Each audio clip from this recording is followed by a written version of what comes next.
Good morning, sir. Good morning, ma'am. Good morning. Aashna, have a seat. Thank you, sir. Aashna Chaudhary, you are from Happiest, Uttar Pradesh. Yes, sir. And Aashna has taken anthropology as the optional. Yes, sir. At the same time, Aashna has done BA in English. Yes, sir. Aashna has got reading, yoga and jogging as its hobbies. And you have also worked in an NGO also. Yes, sir. Okay. And your preference is IAS, IFS and then IPS. Okay. So, Aashna, I wanted to ask you, do you think organ donation should be made compulsory in this country? There is such a waiting list for kidneys and other organs. Yes, sir. That by that time the patient dies sometimes. So do you think by legislation one should make the organ donation compulsory?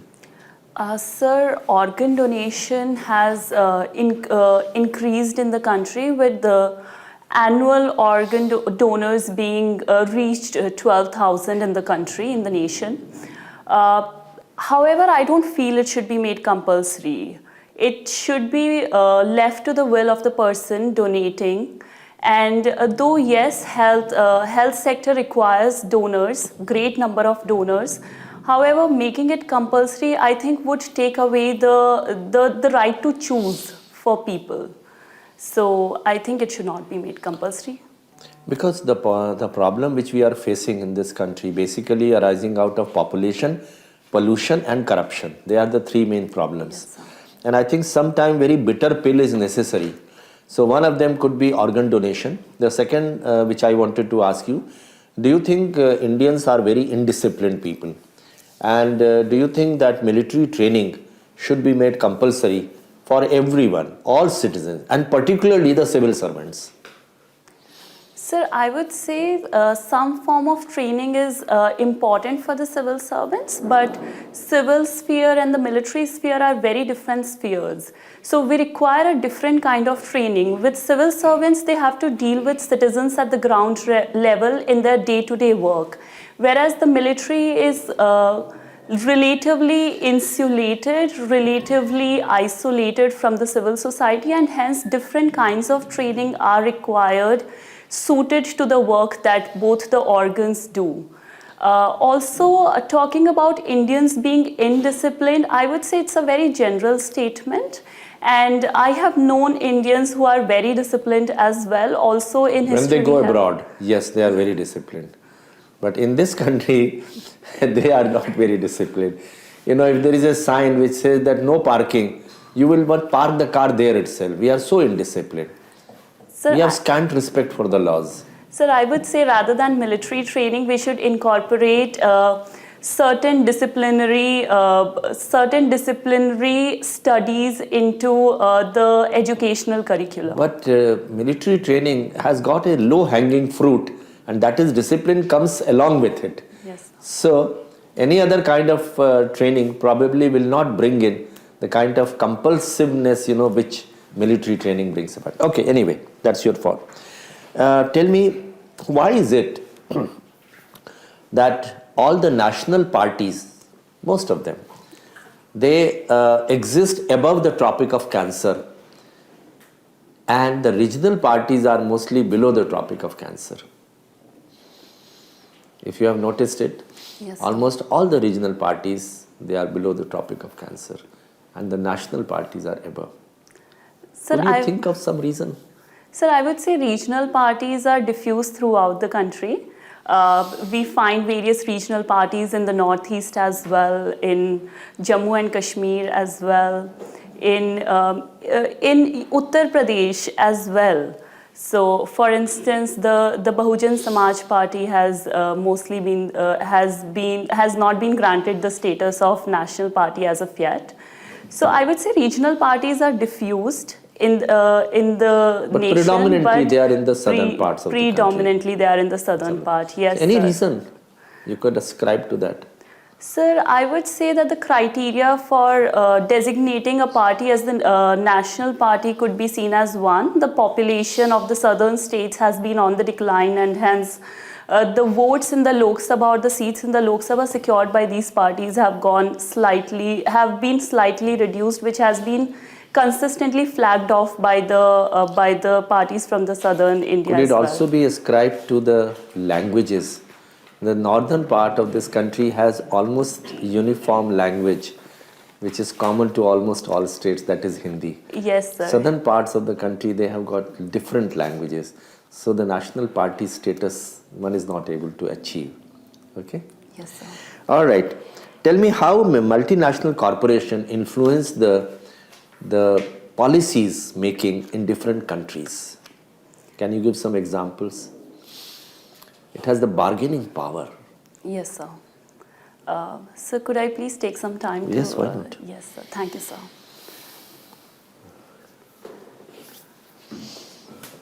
Sir, I would say that the multinational corporations are seen as the soft power by various countries as well, nations as well.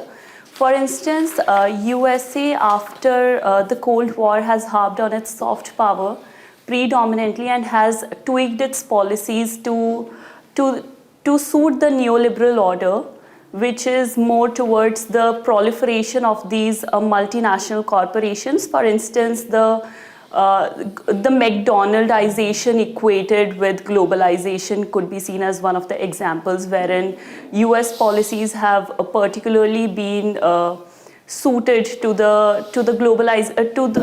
these corporations becoming the giants and then also going about in the world. Examples, if you could give better examples. For example, IBM Yes, sir. or Ranbaxy, they have been influencing the policies of the respective national governments. Okay? All right, sir. I'll look it up more. Yeah, you have a Thank look at you, it. sir. How the IT policies have been influenced by some of these giant MNCs and so on, and COVID-19 also. Yes, sir. Thank you. Thank you, sir.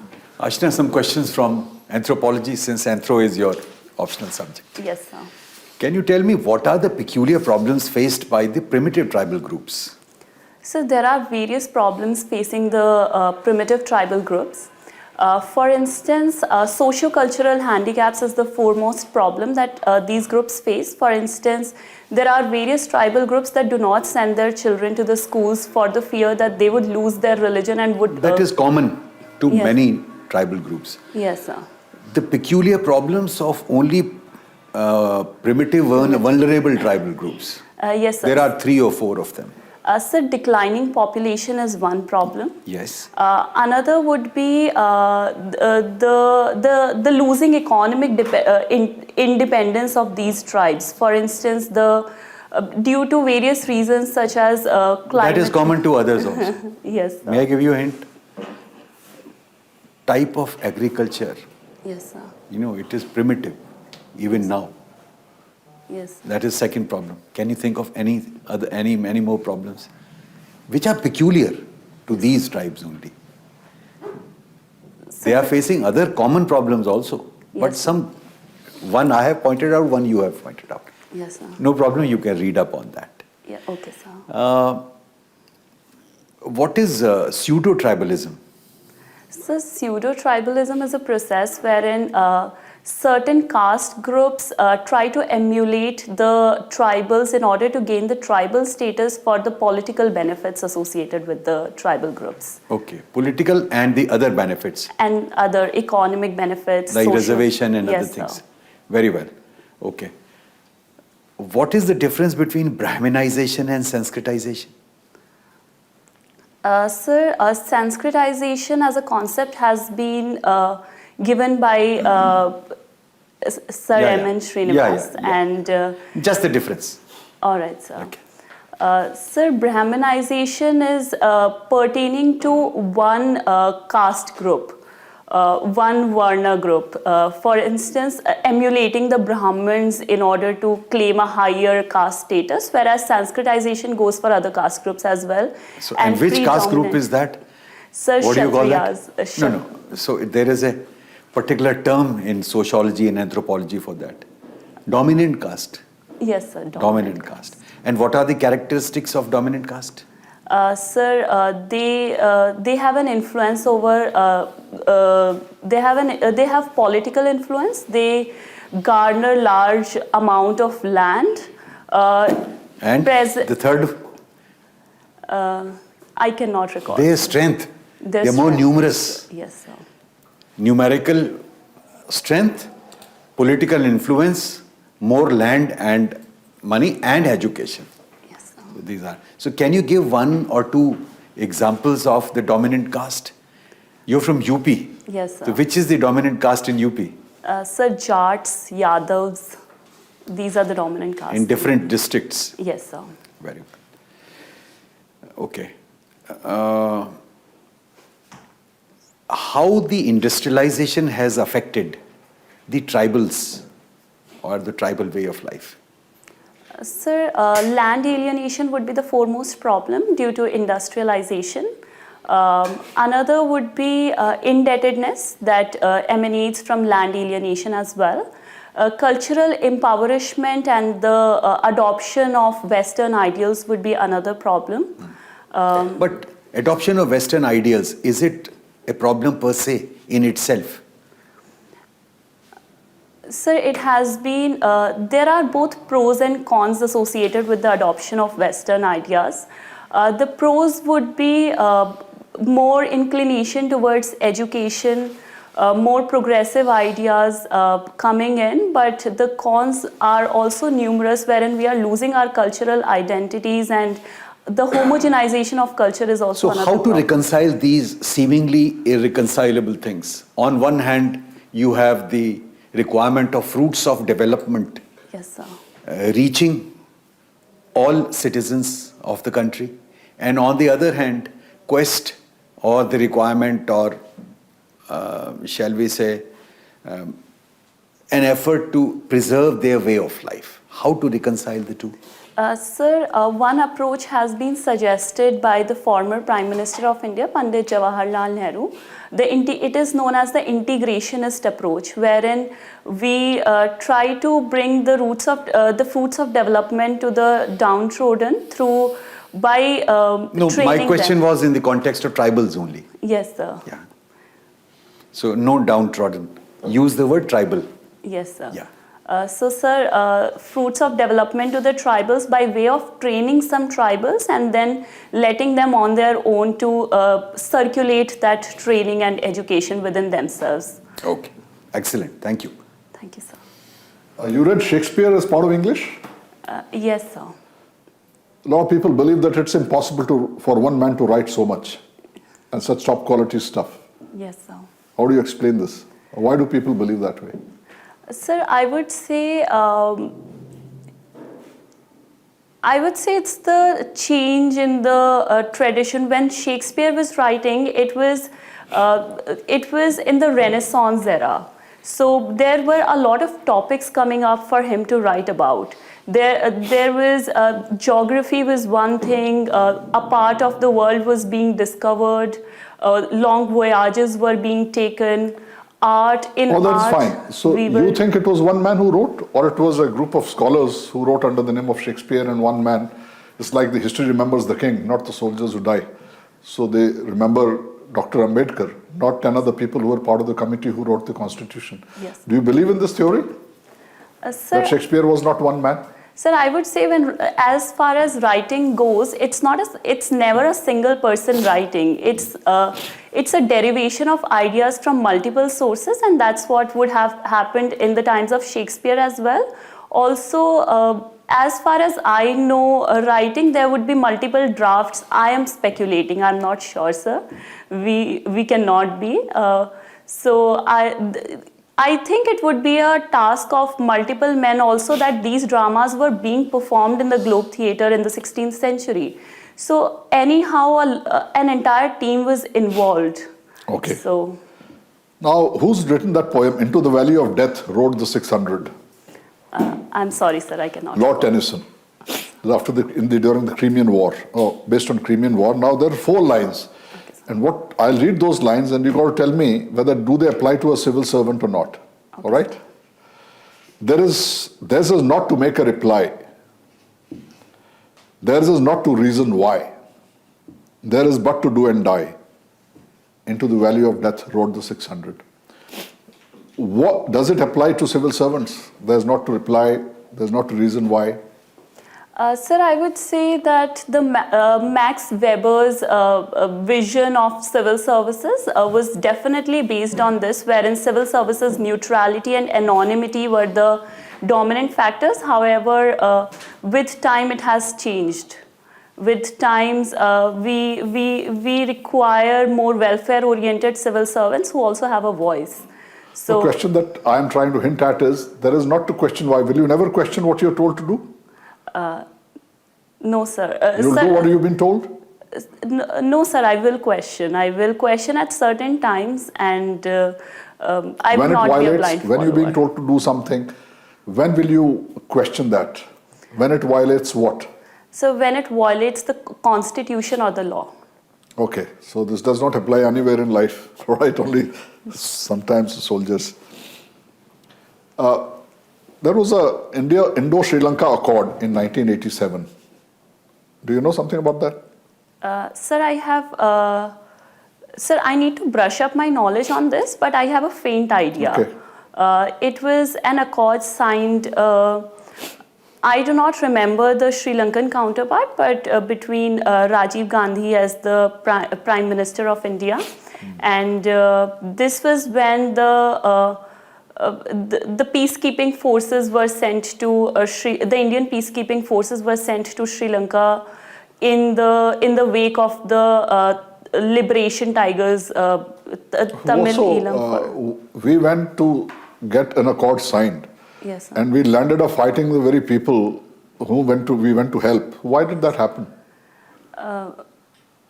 Sir, I would say that was that has been seen by various scholars as a miscalculation on the Indian part and the misjudgment on the Indian part to get into a war that was being fought on the foreign land amongst the Tamils and the Sinhalese. So there is one strand that sees it as a miscalculation and another strand of scholars one major fault. Rest everything is okay. So many things went wrong. Can you put your finger on that? What was major thing that was wrong with this accord? So we were not aware of the geography of Sri Lanka, and yet we sent our soldiers to fight a war. No, we never sent them to fight. That happened later. Anyway, please read about that. Yes. The reason was that Tamil was one of the party, and they never signed the accord. The sign was between Rajiv Gandhi and the president of USA. So just the interested, affected party was not part of this. Yes, sir. See, this is foreign policy blunder. Thank you, Your sir. second choice is IFS. I'll look right? it up, sir. Thank you. Yes. Thank you, sir. Aashna, you belong to Uttar Pradesh. Yes, sir. Some people believe that it is, by virtue of its very size, highly and large population, it is becoming ungovernable, and that it needs to be divided further. Yes, sir. There have been various demands of dividing Uttar Pradesh. Firstly, to divide it into East and Western Uttar Pradesh, and thereupon to divide it into 4 parts for the ease of administration purposes. What is your take on that? Sir, I would say it is certainly easier for the administration of the smaller states. However, there are various nitty-gritties that need to be looked at. For instance, if we divide Uttar Pradesh into 2 parts, for instance, Eastern and Western Uttar Pradesh, the fruits of development would be cornered by one part, and the other part would be left a little backward. Also, the feelings of regionalization may rise. Okay. So there are various issues that are involved as well. Okay. IFS is your number 2 choice. Yes, sir. Service preference. Last week, some offices of BBC were raided by the Income Tax Department in Delhi and Bombay. Of course, the raid was euphemistically called surveys by the government. But do you think, as an aspirant for IFS, it will affect or it will impact adversely the relationship between India and UK?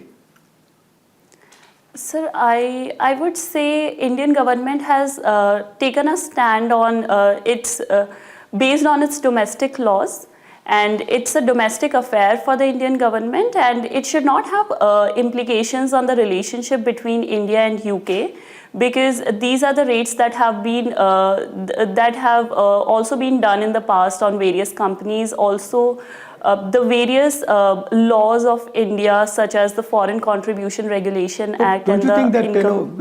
UK government is giving large funds to this body? Yes, sir. It is more or less a government body. It is not a Yes. corporation. It is name-wise it is a corporation, but it is actually a government body because large amount of funds are being given. Yes, sir. So UK could take umbrage at this gesture.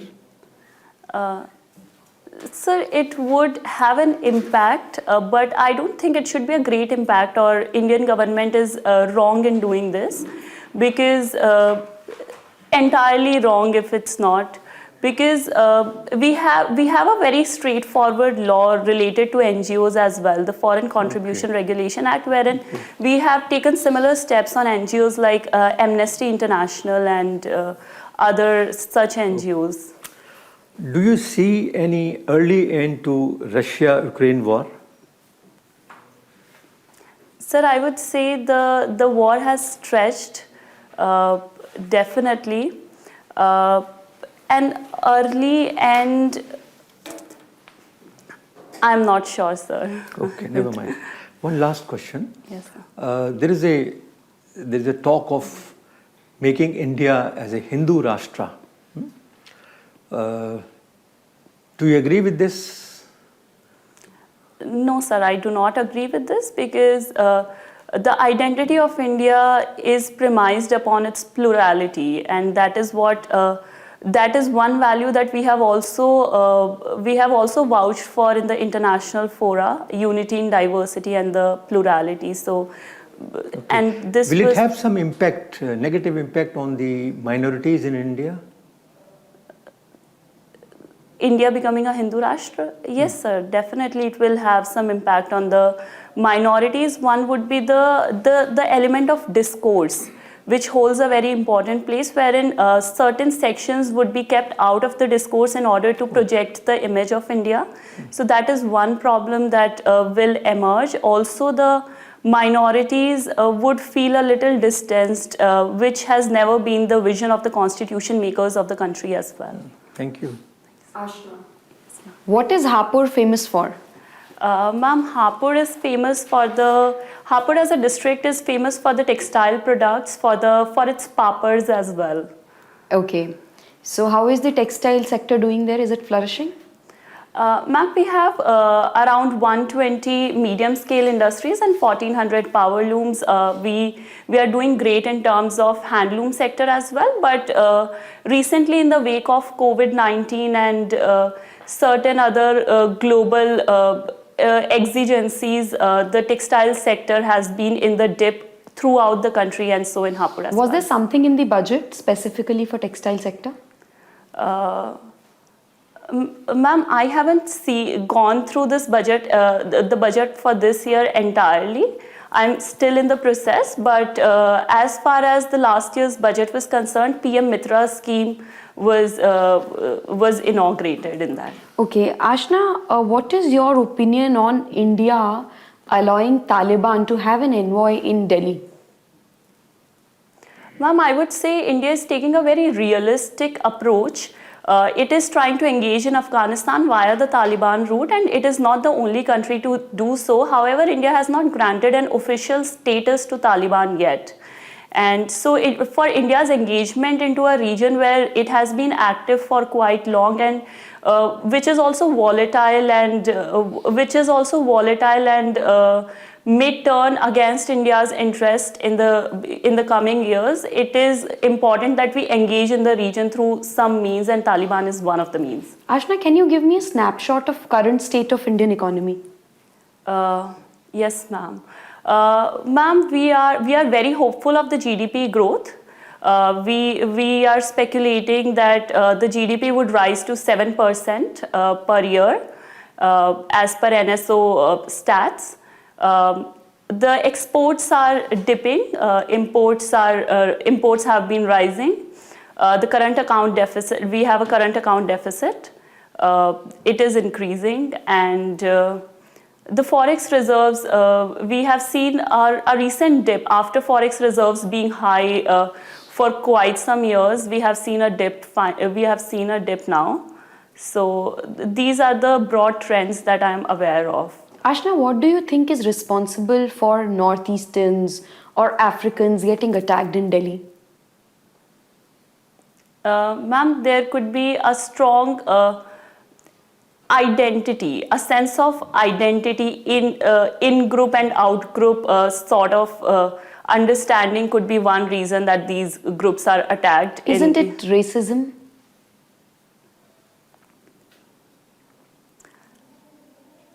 It could be seen as one of the forms of racism. Okay, so will it be right to say that India is a racist country? Ma'am, I would not agree with that, because the steps that have been taken by certain groups should not be attributed to the entire nation. But you see, we are always endorsing fairness schemes. You know, we have such attacks happening. We have so many other things in our society that point towards racism. If we don't accept it, how will we work on it? Yes, ma'am. We have started accepting it as well. So you're accepting that India is a racist country? No, ma'am. Accepting that we have, certain steps have been taken where that have led to the notion that India is a racist country. So we are trying to correct those measures by a notion or by a discourse of inclusivity, I would say. Aashna, you see, women voters are increasing, but the representation of women in politics is still the same. Yes, why is that happening? Why do women not vote for women?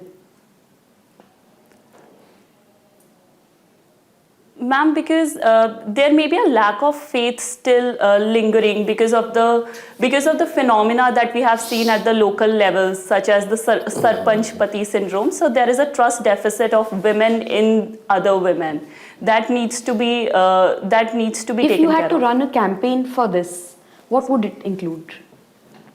Ma'am, one would be inclusivity, another would be representation, and the substantive fight that we as a gender need to take upon.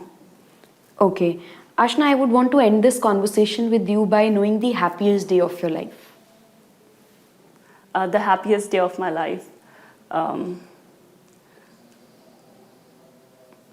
Ma'am, I am generally a very happy person, so I would need some time to recollect that. Ma'am, okay, then you can tell me the saddest day of your life. I'm sure you remember that if you're a happy person. Yes, ma'am.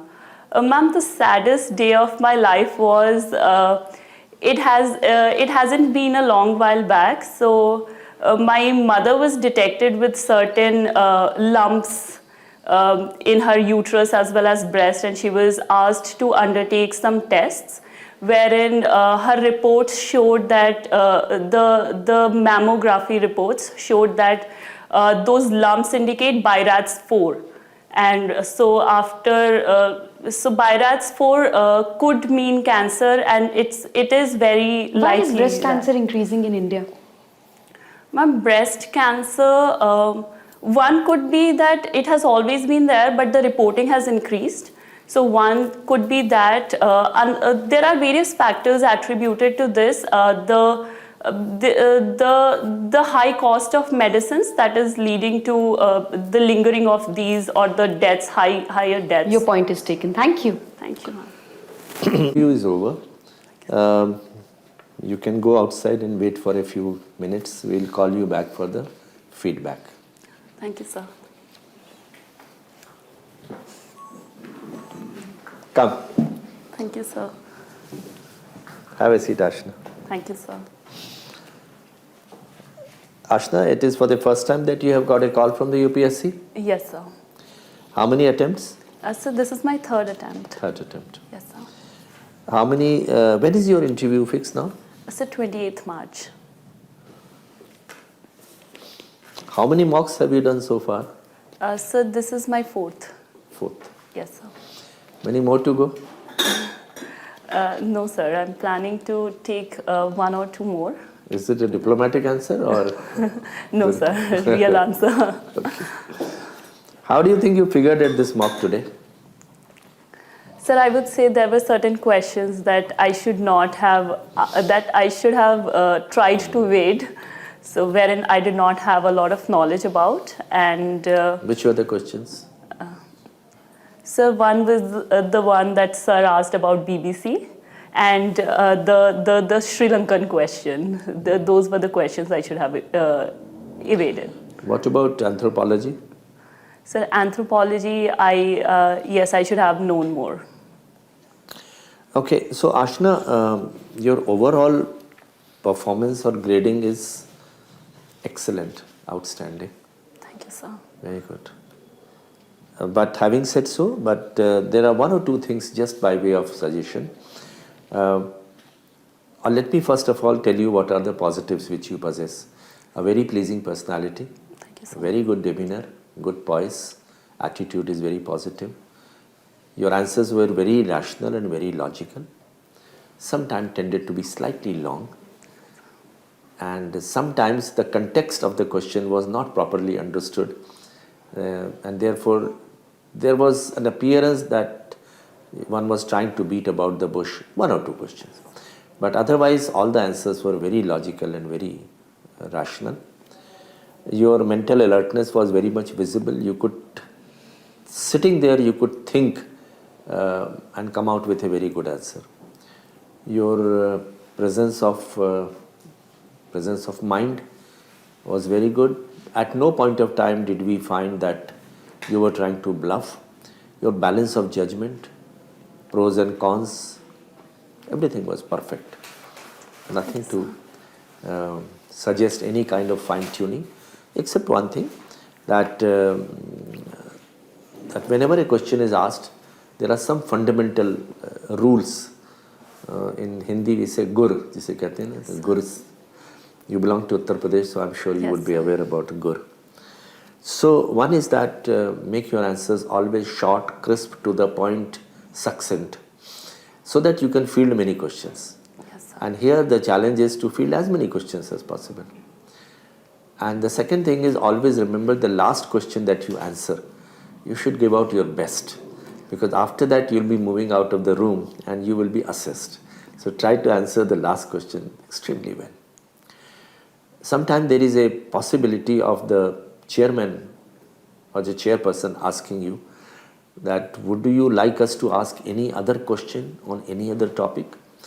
If your interview has gone pretty well, like you did today, then you can politely say no. If you feel that yes, there is still some scope for improvement, then you can venture to mention a topic in which you are expert at, so that it ends on the best possible manner. Okay? Okay, sir. Third thing, always supplement your answer with examples. Always. Unless, of course, it is not possible to find an example. Like you remember GS4 paper you have covered, you must have done. Everything we used to give example. Accountability, example. What is its significance, how it is practical, the application in the service. And you used to map the values with people. So Raja Ram Mohan Rai having this value, P.R. Ambedkar this value. So examples always help in bringing out or explaining the particular theoretical point very well.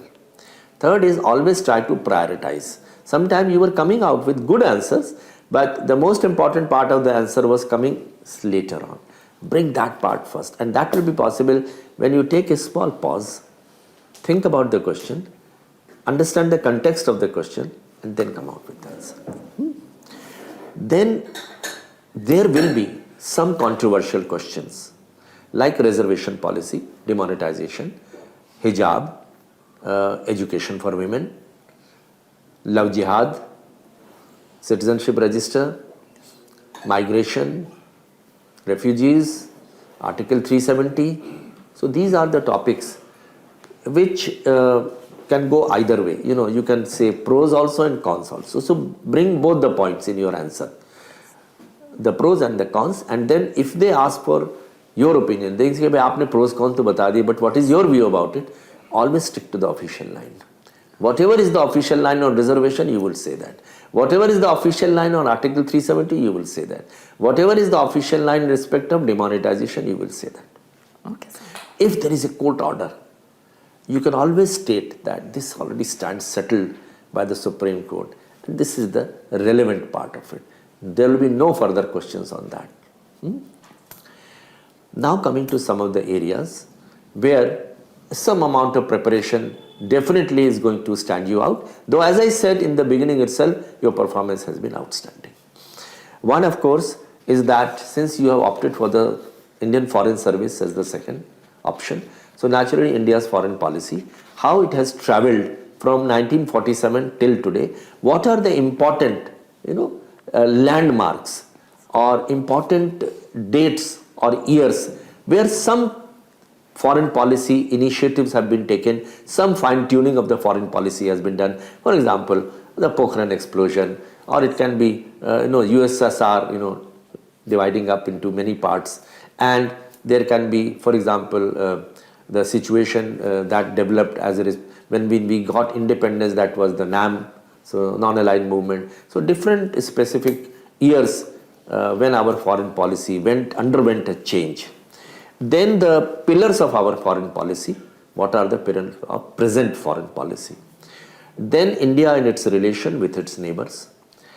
Even sometimes very elementary questions are asked because you have opted for that. What is the difference between an embassy and a consulate and a high commission? Okay, what are the attributes of a good ambassador, okay, or a diplomat? So what is his nature of duties? Okay, why are you opting for Indian Foreign Service as number 2 and not Indian Police Service as number 2? So these questions you will have to prepare answer. Then the general question, a very mundane answer question, that why do you want to come to civil service? What attracts you to the civil service? That answer you will prepare quite well. That you should link it to the uniqueness of the civil service, which other services do not offer. So that will be being a part of the public policy making. You will be going through the entire 6 steps of the public policy: problem identification, policy formulation, implementation, and so on, which no other service in this country offers. Number 2, you will be facing lot many challenges every day. Sometime you will face flood, sometime drought, sometime the law and order situation, sometime education for women, sometime providing nourished food to the people, so midday meal. So all kinds of challenges will come which are not available in other services. Number 3 is the diversity, the kind of diversity of the job which civil service offers, be it any service, not necessarily. And when you talk about civil service, don't only talk about IAS. Every service is important, whether it is custom, whether it is income tax or audit and accounts or police. Then the creativity and innovation which this service has to offer, which no other service offers. And then you occupy leadership positions at a fairly young age. So that gives you an experience which is not got anywhere else. And at the same time, the service expects a certain amount of maturity at such a young age. So that is the question. And then of course, talking about Uttar Pradesh, so prepare a SWOT analysis of Uttar Pradesh. Recently the summit which has ended.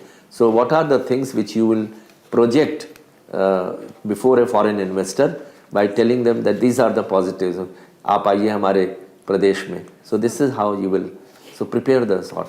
So it can be cost of land, power situation, non-conventional energy sources, industrial policy, road network, expressways, cheap labor, labor unrest is minimum, and so on. And then the weaknesses, position of women in the society, parda system, low education, domestic violence, and dowry. So these are the weaknesses.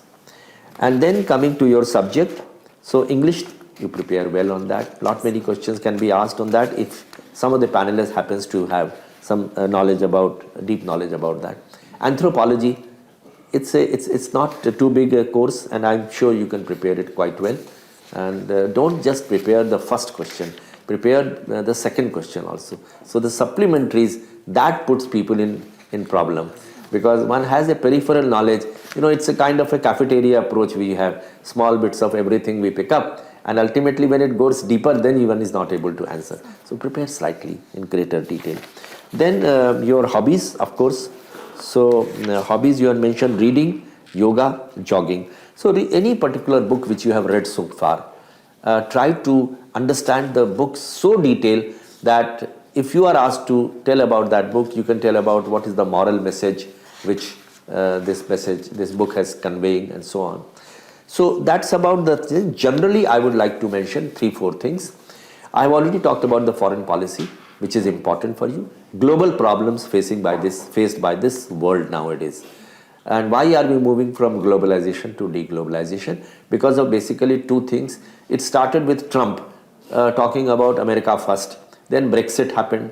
And then many European countries also started talking about it.